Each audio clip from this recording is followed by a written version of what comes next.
మీకు నాగదోషం ఉండి ఏ పనులు కాక మీకు వివాహం కూడా జరగక పిల్లలు కలగకుండా ఉంటుందా? అయితే ఈ యొక్క దోషానికి పరిహారం ఇలా చేసుకోండి. ఓం నిఖిల గురవే నమః.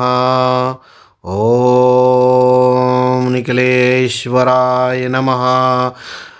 మా గురుదేవుల అనుగ్రహం అందరికీ కలగాలని చెప్పి కోరుకుంటూ, మీకు నాగదోషం ఉందా?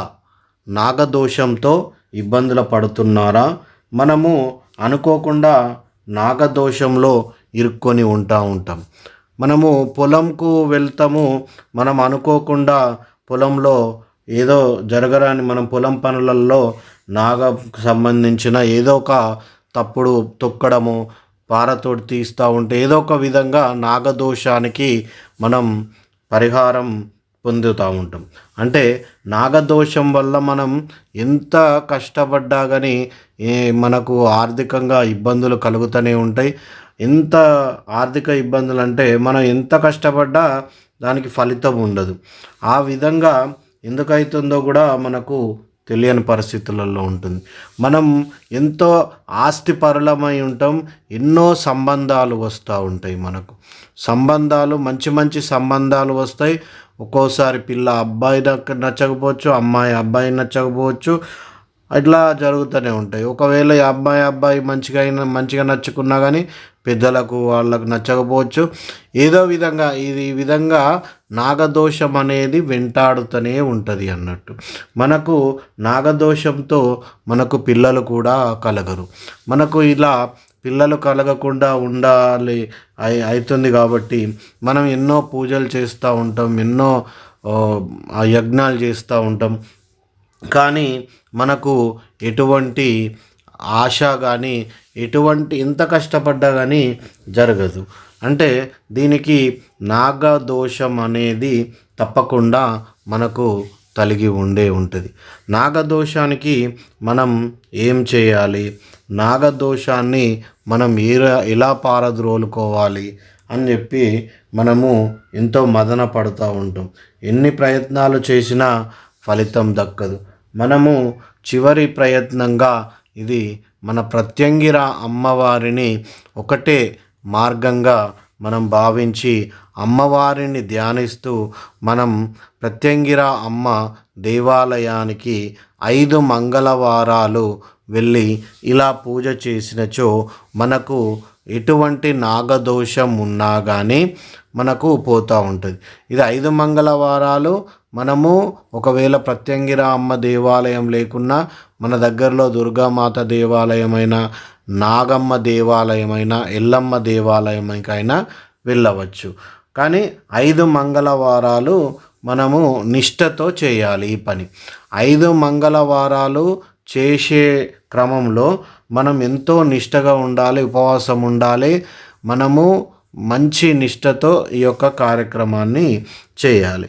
మనము ఇప్పుడు ఆ యొక్క నిష్ఠతో చేసే పనిలో భాగంగా మనము ఈ యొక్క నాగదోషం తొలగడానికి మనం ప్రత్యంగిర అమ్మవ యొక్క ఒక మంత్రాన్ని కూడా మనం ఇవ్వడం జరుగుతుంది. ఆ విధంగా మనము ఎటువంటి ఇబ్బందుల్లో ఉన్నా మనం అన్నీ తొలగడానికి ఈ యొక్క మా యొక్క ఇబ్బందులన్నీ తొలగి మనం జీవితంలో మంచి ఉన్నత స్థాయికి ఎదగడానికి, మనకు మనం ఎంతో ఆస్తిపరులమై ఉండి కూడా మనకు వివాహం జరగకుండా, అబ్బాయికి జరగదు, అమ్మాయిలకు కూడా జరగదు. కొద్దిమంది ఇళ్ళల్లో అసలుకు పురుష సంతానమే ఉండదు.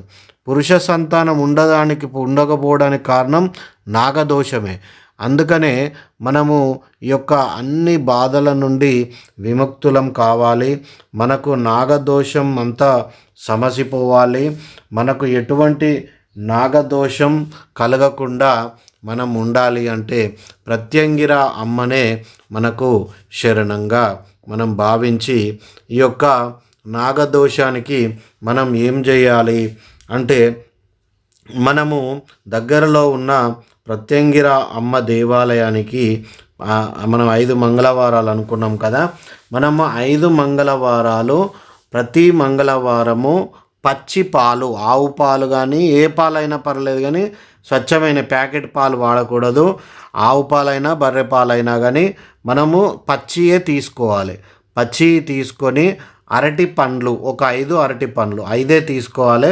5 అరటి పండ్లను తీసుకొని పచ్చి పాలను తీసుకొని మనము ఈ 5 మంగళవారాలు మనము ఈ యొక్క దేవాలయానికి వెళ్ళి, మనకు దేవాలయంలో మామూలుగా ఏ దేవాలయం దగ్గరనైనా కానీ పుట్ట అనేది ఉంటుంది, ఖచ్చితంగా ఉంటుంది. మనం వెళ్ళాక ఫస్ట్ మొదట అమ్మవారిని, అది ఎల్లమ్మ దేవాలయమైనా అది దుర్గమ్మ దేవాలయమైనా ప్రత్యంగిర దేవాలయంకు వెళ్తే మనకు శ్రేష్టము. మనము ఆ యొక్క ప్రత్యంగిర దేవాలయంలో ఆ చోట మనం కూర్చొని మనం ఇప్పుడు ఈ చెప్పబోయే మంత్రజపం మొదట చేయాలి. ప్రత్యంగిర అమ్మను దర్శించుకొని మనం ప్రత్యంగిర అమ్మను దుర్గామాత రూపంలో దర్శించుకోవచ్చు, ఎల్లమ్మ రూపంలో దర్శించుకోవచ్చు, పోచమ్మ రూపంలో దర్శించుకోవచ్చు. మన గ్రామంలో ఉన్న గ్రామ దేవతల రూపంలో కూడా ప్రత్యంగిర అమ్మను మనము కొలుచుకోవచ్చు. వారాహిమాత రూపంలో కూడా కొలుచుకోవచ్చు. అంటే మన దగ్గర అక్కడ శక్తి అంతా ఒకటే శక్తి కాబట్టి మనం కొలుచుకోవచ్చు. ఎందుకంటే మనకు అందుబాటులో లేకుండా ఉన్నది కాబట్టి మనకు ఆ దేవాలయం అందుబాటులో ఉంటే మనం 5 మంగళవారాలు చేసుకోవచ్చు. 5 మంగళవారాలు మనకు ఆ దేవాలయంకు దగ్గరలో ఎక్కడనో ఖచ్చితంగా పుట్ట ఉంటుంది. ప్రతి ఒక్క దేవాలయంకు కనీసం నాగ పడగలతోటి విగ్రహాలు కూడా ఉంటాయి. మనము ఏం చేయాలంటే పుట్ట ఉంటే శ్రేష్టము. మనము ఆ యొక్క పుట్ట చుట్టూ మనము ఒక 14 ప్రదక్షిణలు చేసి 14 ప్రదక్షిణలు చేసి పుట్ట చుట్టూ 14 ప్రదక్షిణలు చేసి మన యొక్క వంశం యొక్క మన పేరు, మన వంశం యొక్క అన్ని పేర్లను, మన అందరి పెద్దోళ్ళ పేర్లను అన్ని పలికి మన పేర్లను కూడా పలికి మనం ఆ యొక్క పుట్ట చుట్టూ మేము చేసిన, మా పెద్దవాళ్ళు చేసిన ఎటువంటి పాపాలు ఉన్నా పోవాలి అని చెప్పేసి ఆ పుట్ట చుట్టూ ఒక 14 చుట్లు తిరిగి ఆ యొక్క పచ్చిపాలను ఆ యొక్క పుట్టలో వేసే ముందు ఒక 14 రూపాయలు ఆ పుట్ట మీద పెట్టాలి. మనం అక్కడ హుండీలో వేయడం కాదు, మనము పుట్ట మీదనే పెట్టాలి. 14 రూపాయలు మనం పుట్ట మీద పెట్టాలి. పెడితే మనకు ఆ యొక్క గురుదక్షిణ అంటారు అన్నట్టు. గురుదక్షిణ అంటే ఎవరో గురువులకు ఇవ్వడం కాదు, పుట్ట మీదనే పెట్టాలి. లేకుంటే జోడు నాగులు ఉన్న దగ్గరైనా ఆ నాగుల ముందట పెట్టాలి. పెట్టి మనము ఆవు పాలు ఒకవేళ పుట్ట ఉంటే పుట్టలో పోయాలి, లేకుంటే మనము ఆ యొక్క జోడు నాగులకు పోసినా పర్వాలేదు.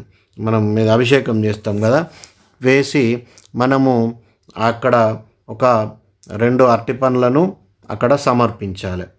ఆ జోడు నాగుల కడగానే ఆ పుట్ట దగ్గర మనం తీసుకుపోయినాయి అరటి పండ్లను అక్కడ సమర్పించి మనము దాంట్లోకి వెళ్ళి ఒక 3 అరటి పండ్లు తెచ్చుకొని మనము ఆ యొక్క ప్రసాదాన్ని మన మొక్కలమే తినడం కాదు, అందరికీ ఎంత వస్తే అంతనే అందరికీ పంచిపెట్టాలి.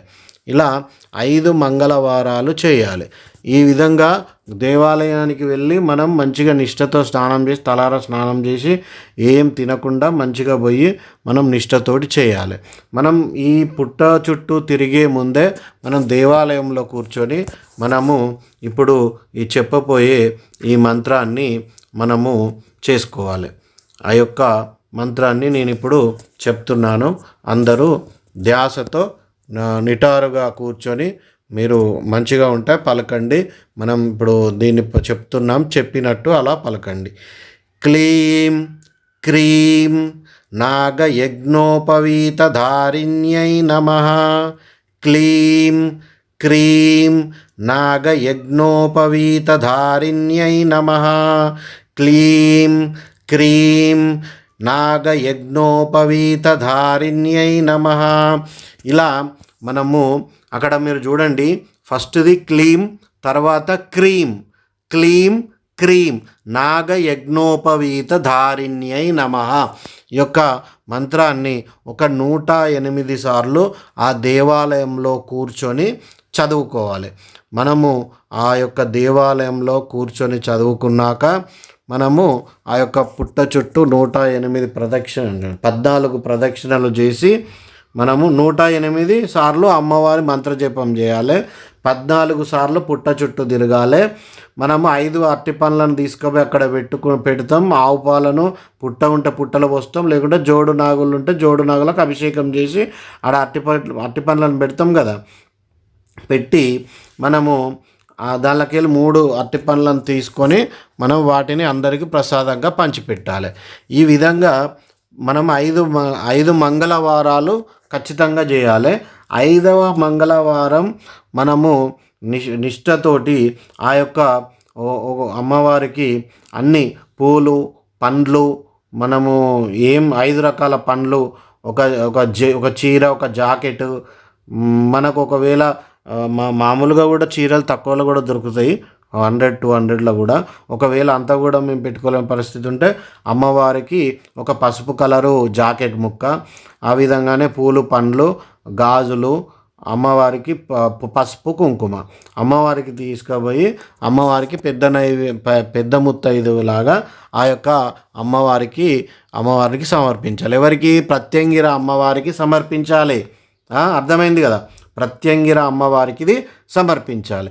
సమర్పిస్తే మీకున్న నాగదోషాలన్నీ సమసిపోయి మీకు ఎటువంటి కీడు జరగదు.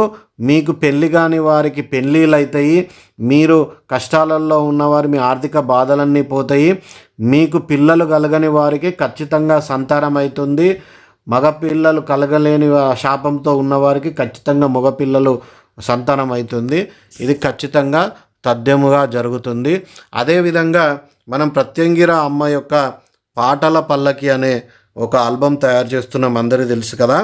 మనం ఈ యొక్క ఆల్బమ్కు ఎవరైనా సహకారం అందించేవారు, మనకు ఇప్పుడు సుమారుగా చాలా డబ్బులు ఖర్చు అవుతున్నాయి దీనికి, ఈ ఆల్బమ్కు. అందుకని ఎవరైనా సహకారం అందించే వరకు మనము ఇక్కడ మన స్క్రీన్ మీద మొబైల్ నంబరు, దాని డీటెయిల్స్ వస్తాయి, దానికి పంపివ్వగలరు. అదేవిధంగా ఈ యొక్క వీడియో చూసి వెళ్ళకుండా ఖచ్చితంగా లైక్ చేయండి, షేర్ చేయండి, సబ్స్క్రైబ్ చేయడం మాత్రం మర్చిపోకండి. జై ప్రత్యంగిర మాత.